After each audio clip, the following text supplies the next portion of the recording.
Kanchipuram Varamahalakshmi Silks, the Grand Banarasi Mela. First time ever in Hyderabad starting from November 1st.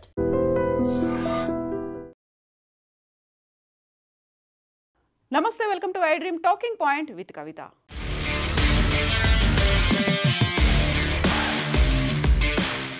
America భారతీయుల మీద సరికొత్త bomb వేయడానికి ready అయింది.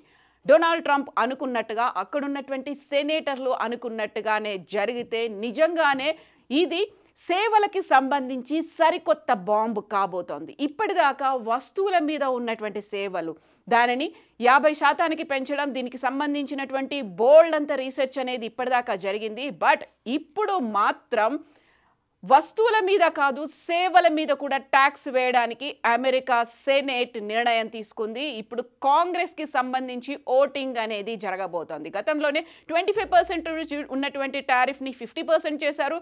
దీంతో పాటుగా H1B వీసాలకి సంబంధించి $15,000 ఉన్నటువంటి ఫీజుని $1,00,000 కూడా చేసిన తర్వాత అమెరికాకి సంబంధించి halting international relocation of employment HIRE అనేటువంటి ఈ యాక్ట్ అనేది ఈ యాక్ట్ని బేస్ చేసుకుని ఒకవేళ అమెరికా కంపెనీలు కావచ్చు, లేకుంటే అమెరికాలో ఉన్నటువంటి అమెరికన్స్ ఎవరైనా విదేశాలకి సంబంధించి అక్కడి నుంచి ఎంప్లాయ్మెంట్ కనుక కుదుర్చుకుంటే, అంటే భారతదేశానికో లేకుంటే ఇతర దేశాలకు సంబంధించినటువంటి ఎంప్లాయీస్ని కనుక తీసుకుంటే వారికి చెల్లించేటువంటి మొత్తంలో 25% పన్ను రూపంలో కట్టాల్సినటువంటి పరిస్థితులు ఉంటాయి. అంటే ఒకవేళ శాలరీ కనుక ఇస్తే అందులో 25% ప్రభుత్వానికే ట్యాక్స్ రూపంలో కట్టేలా ఈ హైర్ యాక్ట్ని halting international relocation of employment act అనేది తీసుకొచ్చారు. ఈ నేపథ్యంలో ఇప్పటిదాకా ఒకవేళ ఏదైనా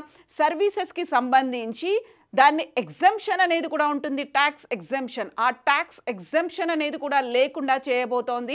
అంతా అనుకున్నట్టుగా జరిగితే December 31st, 2025 వరకు ఈ బిల్ కనుక పాస్ అవుతే January 1, 2026 నుంచి ఇది అమలు కాబోతోంది. అంటే January 1 నుంచి ఏదైనా అమెరికా కంపెనీ కావచ్చు, లేకుంటే అమెరికన్స్ విదేశాలకు చెందినటువంటి నిపుణులను కావచ్చు, లేకపోతే విదేశాలకు చెందినటువంటి ఏదైనా సంస్థని కనుక తమకు కొలాబరేట్ చేసుకుంటే వారికి సర్వీసెస్ అంటే జాబ్ శాలరీ కనుక చెల్లించాల్సి ఉంటే చెల్లించే మొత్తంలో 25% అమెరికన్ కంపెనీలు భరించాల్సి ఉంటుంది. ఈ మొత్తాన్ని అమెరికాకు చెందినటువంటి అక్కడ ఉన్నటువంటి స్థానికులకి స్కిల్ డెవలప్మెంట్తో పాటుగా రీస్కిల్లింగ్, నైపుణ్యాలను డెవలప్ చేయడానికి మేము ఉపయోగిస్తాము అనేటువంటి మాటను తీసుకొచ్చింది.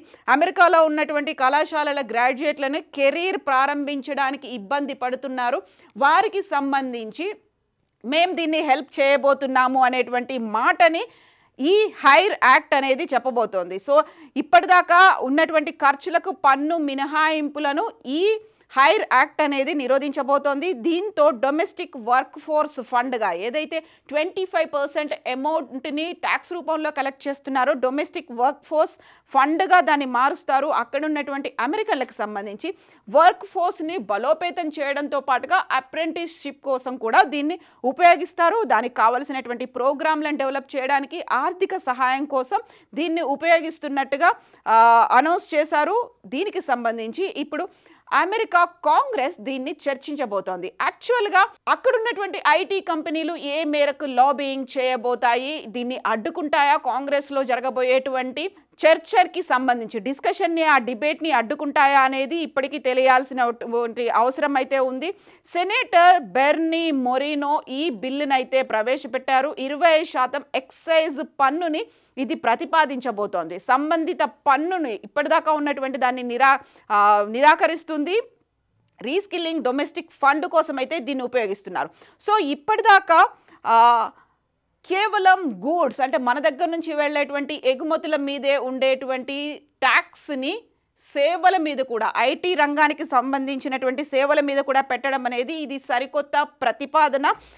ఈ హైర్ బిల్లు వల్ల అవుట్సోర్సింగ్ కింద విదేశీయులను ఉద్యోగులుగా నియమించి ఉంటే వారికి జీతాల కింద 25% కట్ చేసుకోవాలి, పన్ను కట్టాల్సినటువంటి అవసరం ఉంది. సో ఈ నేపథ్యం ఈ యాక్ట్ కనుక వస్తే భారతదేశానికి సంబంధించి ఐటీ సేవలు, బిజినెస్ ప్రాసెసింగ్, అవుట్సోర్సింగ్తో పాటుగా కన్సల్టింగ్ జీసీసీ అంటే గ్లోబల్ కేపబిలిటీ సెంటర్ మీద కూడా ప్రభావం చూపించే అవకాశాలు ఉన్నాయి.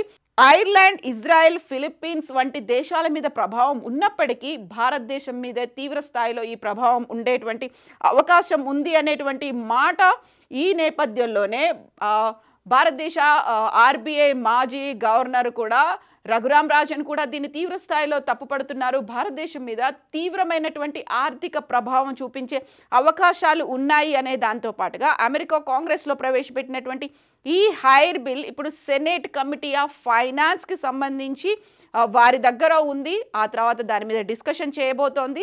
మన ఆర్థిక వ్యవస్థ మీద తీవ్రమైనటువంటి ప్రభావం ఉండే అవకాశం ఉంది అనేటువంటి మాటలు, విమర్శలు, వాదనలు కూడా వినిపిస్తున్నాయి. సో ఇప్పటికే బ్లూ కాలర్ ఉద్యోగాలు అనేవి చైనాకు వెళ్ళిపోయాయి, వైట్ కాలర్ ఉద్యోగాలు భారతదేశానికి వెళ్ళిపోతున్నాయి. కాబట్టి అక్కడున్నటువంటి స్థానిక అమెరికన్లకి, స్థానిక యువకులకి ఉద్యోగ అవకాశాలు లేకుండా పోతున్నాయి అనేటువంటి ప్రతిపాదననే ఈ హైర్ యాక్ట్ రూపంలో వచ్చింది.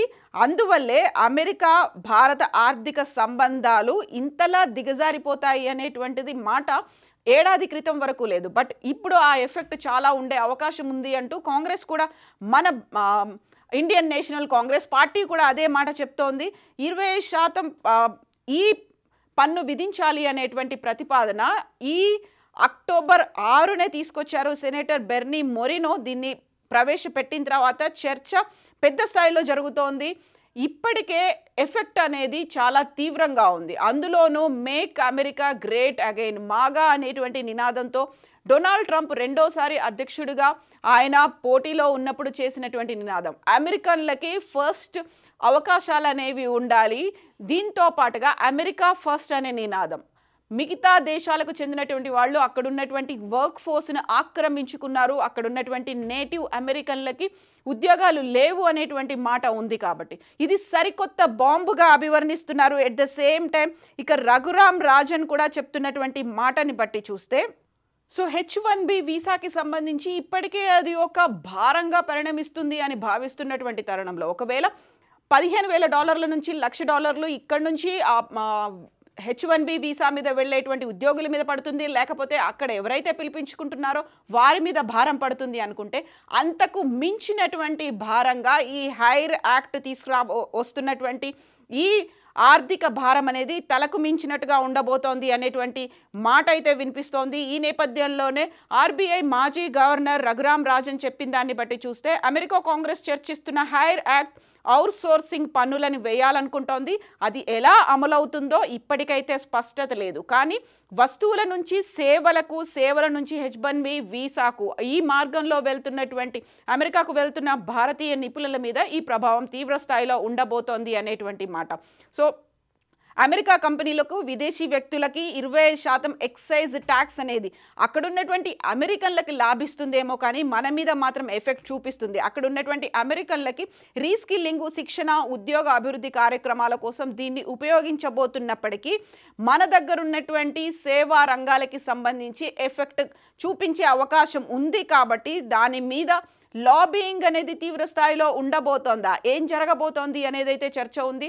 బట్ మనం మాత్రం అదర్ మార్కెట్స్ని చూసుకోవాల్సినటువంటి పరిస్థితులు వచ్చాయి అనేది. ఎలా అయితే గూడ్స్కి సంబంధించి ఇక్కడ నుంచి ఎగుమతి అవుతున్నటువంటి వస్తువులకి సంబంధించి అదర్ మార్కెట్ని, ఇతర కంట్రీలని, ఆల్టర్నేట్ మార్కెట్స్ని వెతుక్కున్నట్టుగానే సర్వీసెస్కి సంబంధించి కూడా ఏషియన్ కంట్రీస్ లేకుంటే యూరోపియన్ కంట్రీస్ మీద ఇప్పుడు మళ్ళీ దృష్టి సారించాల్సినటువంటి అవసరం ఉంది అనే మాటతో పాటుగా, భారతదేశానికి సంబంధించి అమెరికా మార్కెట్లో భారత ఐటీ ఎగుమతుల్లో 70% వాటా కలిగి ఉన్నాయి. ఇప్పటికే అమెరికా అనేది మన భారతదేశం మీద 50% టారిఫ్లను విధించింది. అదే చైనా మీద 47% మాత్రమే టారిఫ్లు ఉన్నాయి. ఒకవేళ ఇదే కనుక కంటిన్యూ అవుతాయి, దీన్ని కనుక ఆమోదిస్తే మాత్రం భారత సప్లై చైన్ మీద తీవ్రమైనటువంటి ప్రభావం ఉండే అవకాశం ఉంది అనేది రఘురామ్ రాజన్ చెప్పినటువంటి మాట. భారత్ తక్షణమే తన టారిఫ్లను తగ్గించుకునే ప్రయత్నం చేయాలి. ముఖ్యంగా ఇప్పుడు ఏదైతే సర్వీసెస్ ఉన్నాయో ఆధారిత పరిశ్రమ లేదా ఎఫెక్ట్ కలవకుండా చూడాలి అనేటువంటి మాటని. సో ఆల్రెడీ H1B వీసాలకి సంబంధించి అక్కడ ఉద్యోగాలు చేస్తున్న వాళ్ళు, లేకుంటే స్టెమ్ కోర్సులను అభ్యసిస్తున్న వాళ్ళకైతే H1B వీసా ఆటోమేటిక్గా వచ్చేటువంటి ఫెసిలిటీ ఉంది. అందులో కొన్ని సడలింపులు కూడా ఉన్నాయి. కాబట్టి ఇప్పుడు మనం ఆల్టర్నేట్ మార్కెట్స్ని వెతుక్కోవాల్సినటువంటి అవసరం ఉంది అనేటువంటి మాట. మైక్రోసాఫ్ట్ వంటి కంపెనీలు H1B వీసాల ద్వారా అమెరికాలో ఉన్నటువంటి ఉద్యోగులకి సంబంధించి భారత్లో తమ సెంటర్లను నియమించుకునే అవకాశం ఉంది. యాక్చువల్గా ఇక్కడ హైబ్రిడ్ మోడ్ అనేది మనం కరోనా టైంలో చూసాము. అలా కాకుండా ఇప్పుడు అక్కడ ఉన్నటువంటి అమెరికాలో ఉన్నటువంటి కంపెనీలు ఇక్కడ ఉన్నటువంటి ఎంప్లాయీస్తోనే వర్క్ చేయించుకునేటువంటి ఫెసిలిటీ వస్తుంది. మైక్రోసాఫ్ట్ వంటి కంపెనీలు H1B వీసాల ద్వారా కాకుండా ఉద్యోగులను అమెరికాలో కాకుండా కేవలం భారతదేశం నుంచే వర్క్ చేయించుకునేలా అదొకటి ఫెసిలిటీ అనేది ఉండబోతోంది. లేకపోతే మనం ఆల్టర్నేట్ మార్కెట్ చూపించుకోవాలి. లేకపోతే భారత ఆర్థిక వ్యవస్థ మీద విపరీతమైనటువంటి ప్రభావం ఉండే అవకాశం ఉంది అనేది నిపుణుల నుంచి వస్తున్నటువంటి మాట. ఎందుకని డొనాల్డ్ ట్రంప్ ఇలాంటి విపరీతమైనటువంటి నిర్ణయాలు తీసుకుంటున్నారు అన్నప్పుడు అక్కడ ఉన్నటువంటి అమెరికన్లకి, నేటివ్ అమెరికన్లకి, లేకుంటే స్థానికులకి, అక్కడ ఉన్నటువంటి యువతకి ఉద్యోగ అవకాశాలు అదే మాగా నినాదం, మేక్ అమెరికా గ్రేట్ అగైన్ అనేటువంటి నినాదం, అమెరికా ఫస్ట్ అనే నినాదం జాతీయ భావం చూపించేటువంటి నినాదం. కాబట్టి దానిని మనం తప్పు పట్టాల్సిన అవసరం లేదు, మనమే అదర్ ఆల్టర్నేట్స్ వెతుక్కోవాలి అనేటువంటి వాదనలు కూడా వినిపిస్తున్నాయి. కాబట్టి అమెరికా మీద డిపెండెన్సీ లేకపోతే అమెరికా డాలర్ కలల్ని మనం తగ్గించుకుంటే మంచిది అనేటువంటి వాదనలు కూడా సోషల్ మీడియాలో వినిపిస్తున్నాయి. మీరేమనుకుంటున్నారో కామెంట్స్ రూపంలో తెలియచేయండి. నిజంగా ప్రస్తుతం ఉన్నటువంటి సమాజం దేనికి ప్రయారిటీ ఇస్తుంది? ఆర్థిక సంబంధాల చుట్టూ మాత్రమే తిరుగుతుంది. మళ్ళీ ఎన్నికలంగానే చాలా విరక్తి కలుగుతాను. మంచి అనిపిస్తుంది కదా, లేడీస్ కూడా ఛాలెంజింగ్ జాబ్స్ చేసినప్పుడు చాలా బాగుంటది. ట్రాఫిక్ అసిస్టెంట్స్ గా నియమించిన ట్రాన్స్జెండర్స్ అందరితో సాల్యూట్ చేయించుకుంటున్నారు. ఫుడ్ డెలివరీ ఇవ్వటానికి వెళ్ళినటువంటి డెలివరీ బాయ్ అనిల్ పై కళ్ళ ముందు